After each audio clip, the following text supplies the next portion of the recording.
Chosen Becky officially kati mukyala Ssekaggya kati tewakyali byambumbu era nga wenjogeera bamaze okugattibwa naye nga Abitex mulina maaso awo ye ng'obufumbo bwabwe abuwadde emyaka 4 nga bamaze okwawukana. Sister Junior naye alina obubaka bwaweereza maama wa Sharon Kaweesi wamu ne mukyala we ngate wengendo bibateerako mu maaso awo. Mugamba mutya, mwasibye mutya? Kansubire nti muli bulungi ng'enkola yaffe. Mbasaba video no mugimpe like era n'ensaba gwe wenna atanaba kusubscribinga wano ku Suvi News Extra nti mukwano kibeyibe suliri subscribinga banange nze mu bajjukiza Suvi Airport Pick Up and Transport Service nze kennyini. Banange buno obudde bwa nnaku nkulu oyinza okuba nga olina famire yo obanga gweyagala kutambula weka nga tuyagala bintu byakunyigiikiriza nkubiraako ku namba zange z'essimu eziri awo gye tuteese nkutwale okitegedde weyagala genda ku kisaawe oba ova bweru nze ensonga zonna nzikolerako ddala bulungi nnyo nkubireko nze ebyentambula nkwalo ntogenda kwejjusa ng'otambudde nange Suvi Airport Pick Up and Transport Service. Munange olunaku olwaleero Chosen Becky era bamaze dda okubagatta ye ne mukulu Ssekaggya bannange.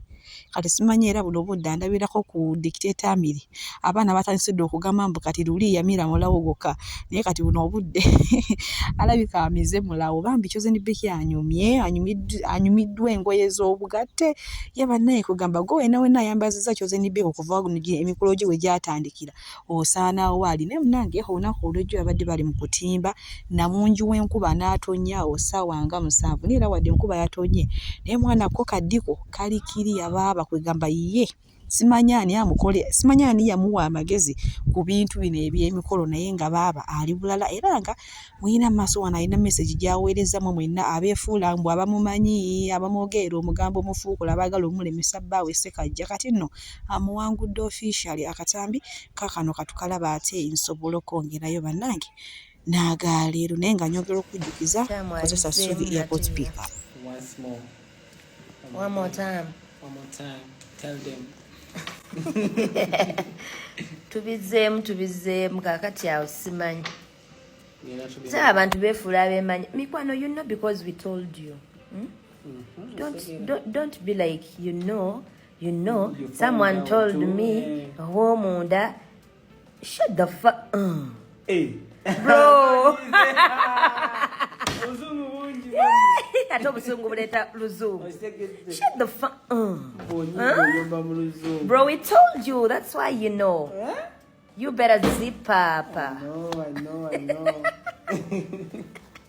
Omugole bw'atyo munnange bw'alabise awo babadde bali muteekateeka nga bamukolako ateeka make-up asobole okulabika obulungi ku mukolo gwe naye maaso wano wadde ebyo nga weebiri kati ate ye Abitex ndowooza yajjemu ba mutima mubi oba abadde agezaako kuba nga alagula oba yeefudde nabbi simanyi era ng'obufumbo bwa Chosen Becky ne Professor Ssekaggya abuwadde emyaka 2 n'ekitundu kasita abusukka ku 2 ne bugenda ku 3 mbukwena tebusobola kusukkawo ne buba ng'ofuute sigenda kubanga mbalwisawo amatereka akatambi asinamu wama nsobole okukerabirako bannange naye nga bambi Chosen Becky amazima ekintu mwana muwala sente azijjawa alabeka abasajja abasooka bamuyisa bubi n'asalawo ne yeekwanira omulenzi era neyeekwanira omulenzi we nga ye bino yamubuuzanga nti bayinda bati yalinga amukwana mu kulaba kwange babanga omulenzi profesa gwayita profesa yali akuba ebifaananyi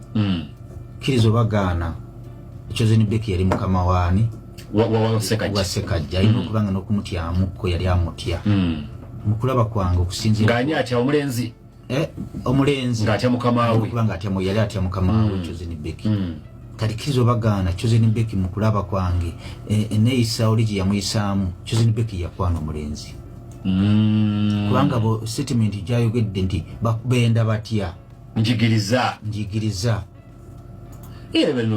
ne Ssekaggya teyali mubi n'akola atya kubanga era simumanyi nnyo Chosen Becky era kubize amawulire agadde gamutambulirako ennyo obwenzi abadde abumanyi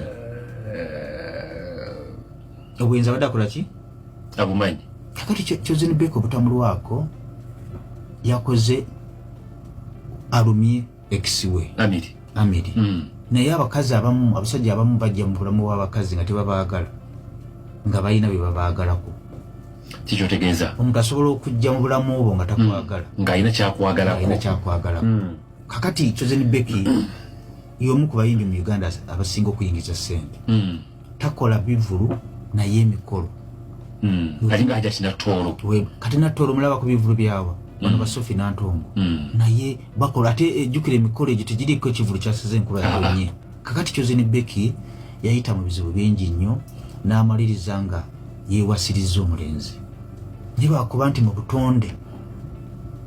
butonde kikya butonde omukazi okuwasa omusajja eno eravu yesembayo aliwumudde paka kati ono musajja w'obukadde bwe ate omukazi baako Sekajja ayina okusabirira ennyo Chosen Becky abe nga yasinga okwagala omulenzi ebitundu 7.5 ba 7 owulira awo kiba kitegeeza nti ajja kwekumira ku mulenzi we naye jjukira omukwano gukaddiwa Chosen Becky afaanana bulungi ate ayita mu bikemo bingi nze bentunulatunulamu wano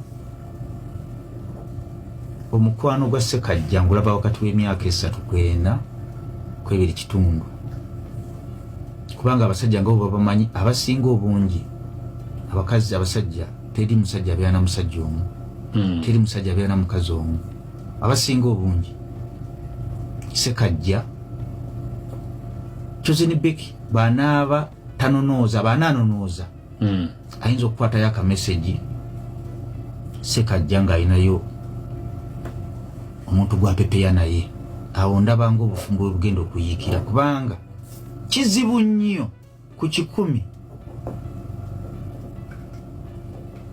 75% ebitundu 7.5 ku buli 100 abasajja balina abakazi abasoba mu Abitex ye munnange bwatu bwakawangamudde nti obufumbo bwa Chosen Becky we bukunukiriza emyaka 2 n'ekitundu tebujja kutuusa mu 3 we butuusa mu 3 mu kwena tebujja kusukkawo nenga twebaza Mukama nti akikonyeemu bamaze okugattibwa leero kati mukyala Sekajja origino sosoli abadde ow'ebicuku naye munnange Becky anyumiddwa engoye z'obugole okuva we baatandikira ku kukyala kwanjula paka wano ku mbaga bannange airport pick up era nga tutambuliza ddala abantu okubajja ku kisaawe n'okubatwala ku kisaawe tulina badriver abalungi ate nga tulina ne free wifi so gwe wenna mukwano gwange okwewala abafere okugwa mbabbi kola kintu kimu kubira Suvi airport pick up ate osobola okutambula obulungi era n'ebintu byo osobola okubituusa ewammwe wamma nga tewali kibbiddwako tukubireko ku namba z'essimu eziri awo WhatsApp n'okuba direct call tugenda kubanga ate ensonga ezo tuzikolerako ddala oba oyagala muzaddewo oba baanawo oba ssengaawo jjajjaawo akusurprising oyagala kusurprisingire ku kisaawe ebyo byonna mukwano wano Suvi airport pick up tubikolerako ddala mukwano okujjukiza weewala abafere kolagana na Suvi airport pick up ate nga bbeeyi yanseko buseko kati simanyi gwe wena atannaba ku bookinga Suvi airport pick up omukama bankubire tutambule bulungi Mwanange wetweyongerayo ku nsonga za Sharon Kaweesi ono kimanyikiddwa nti yakwatiddwa olunaku lw'ejjo Kawungeezi era n'asindikirwa e Luzira agenda komawo mu kkooti ennaku z'omwezi nga 30 naye omanyi babadde bayirimbira nnyo wakati wa Tamale Mundi Junior naye Sister Junior avuddeyo n'agamba nti ye yamusonyiwa tamulinaako obuzibu wadde yavaayo n'amuvuma kw'otadde n'okujolonga famire y'okwali maama we omanyi Sharon yayogera ebintu bingi nnyo naye Sister Junior alina message gyaweereza maama wa Sharon otadde ne mukyala we ingena kubanga n'akatambi nkabateerako maaso tusobole okalaba then tweyogere naye nga bambi fulufiga yesibisiza Sharon maama wa Sharon ne mukyala we nze Sharon bwe yanvuma byonna bye yanvuma I honestly ne musonyi wandi n'agenda ne bamuwa emmotoka ye but yasigala era anvuma he continued abusing me Shalom ye abadde asusse okuvuma abantu it was too much kibadde kisusse ng'ajja mu kamera n'avuma abaana, n'avuma famire, n'avuma maama wo. It was too much. Era ng'emirundi mingi mugamba Shalom lekeraawo. Stop. Shalom alina ebizibu bisatu. Bw'atandika okwogera talowooza. He doesn't think. Bw'ajja mu kamera talowooza. Ajja n'ayogera ebintu nga talowoozezaamu. Ate maama ayagala views ne following. Ekyokubiri, bw'atandika okwogera ku muntu tamala. Avuma maama wo, n'avuma taata, n'avuma abaana. That's bad. That's bad. Shalom ayina okukula. Maama wa Shalom tuula ne Shalom omubuulirire. Ensimbi. Abantu babi. Oyo naamututte luzira. Mulajja mukuba masasi. Omulajja mukuba masasi. Shalom ave ku bantu. Abaviireko ddala.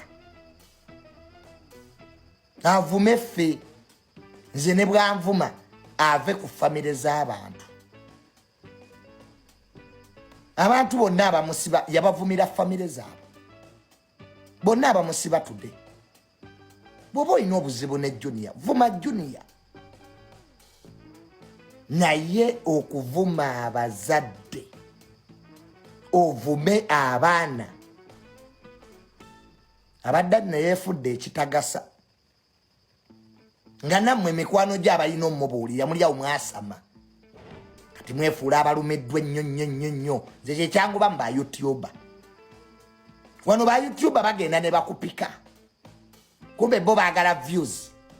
Eruziro ogendayo bw'omu.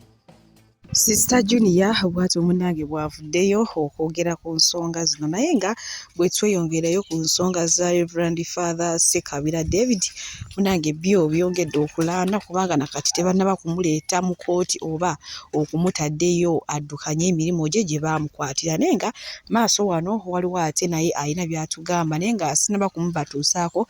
Bannange nyongera obbajjukiza booking nga Suvi Airport Pickup and Transport Service. Nabagambye sigenda baseera buno budde bwa Christmas. Oyinza okuba ng'olina famire yo nga temwagala kwetawanya na byagenda, simanya kulinnya baasi taxi, nze nkubiraako ngenda kubanga ate nkutwala bulungi ate nabagambye ku bbeeyi nsaamusaamu nze siseera okitegeera. Okusatu ku lwokubiri nga Faaza emutadde, naye Faaza yakubwa nnyo bakyamujjanjaba. Ajje mu bantu nga sheepu ezzeewo, Faaza baamukuba. Faaza baamukuba. Bagambye bamuvunaana kusekeeterera gavumenti. Okitegedde? Kati abasiraamu baabakutula banafu nnyo okuyamba ekereziya, kuba ekereziya lwe yali ey'amaanyi yasirika nga bamalawo abasiraamu. Kati obwakabaka buyina bwe twasiga obwakabaka Abaganda, Bannayuganda twasiga obunafu, kyetuva tukungula ejjoogo.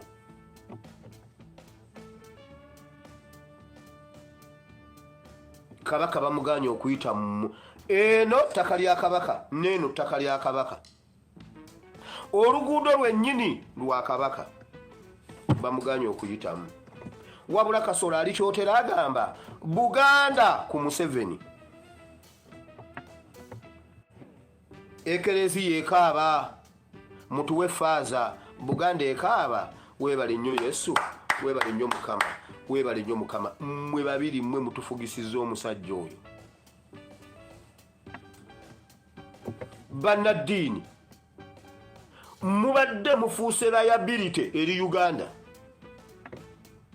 Obwakabaka mwenna mu Uganda mufuuse mugugu eri obwakabaka bwammwe, eri basabujekisi bammwe. Kati namwe kamukujoogo kubanga yali atujooga nga mmwe musirise. Nalabyeko nga batikkira simanyi balituuza Ssaabasumba e Busoga. Ekkanisa ya Uganda nga weeri ne Ssaabalabirizi waayo Kazimba Mulalu. ne Katikkiro nga waali owa Busoga atintinze ekirevu.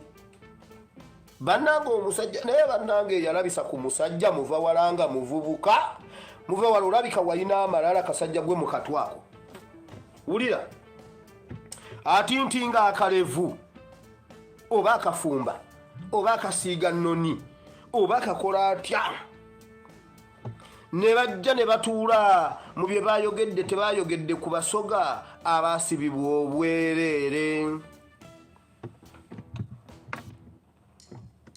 Naye era ye Sekalevu ye olwaze bannange tuli mu biseera bya kulonda emirembe era bannange ne bannange Mukama senga otwala omusajja muva wala Mukama twala muva wala akata akasajja ako kaseegu kali mu bwana buto kagogombola abaana abato obumuli katunuza abaana abato mu mbuga za sitaani akasajja ako kamuva wala kasaana kufa embwa nekalya emmotoka negikuba. Abalungi abatuuliriza era abatulaba olunaku olwaleero tukyaddeko ewa Sheikh Ashraf Dembe.